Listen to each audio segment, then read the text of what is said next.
What kind of a person's testimony will be accepted for sighting of the moon?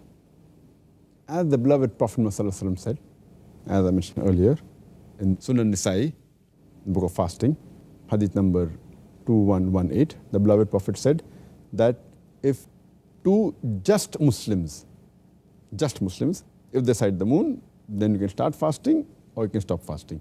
So here the criteria is it should be two just Muslims, that they should be adil. The Arabic word used is adil.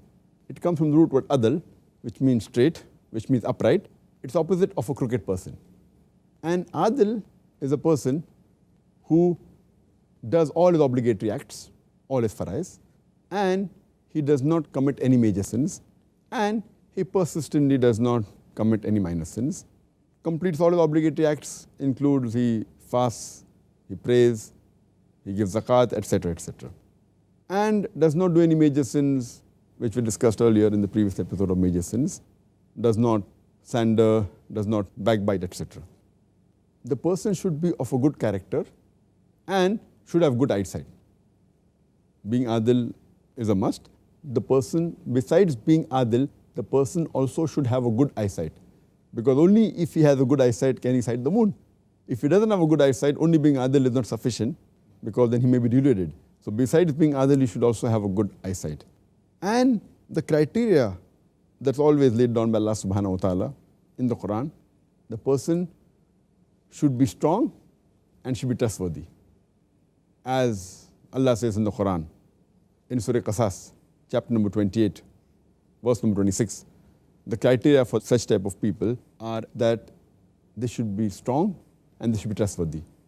Allah says in Surah Qasas, chapter number 28, verse number 26, speaking about narration of the story of Musa alayhi salam, when one of the two daughters of Shuaib alayhi salam says that he should employ Musa alayhi salam, "Oh my dear father, employ him on your wages," that means hire Musa alayhi salam, "because you truly require a man to employ who is strong and trustworthy."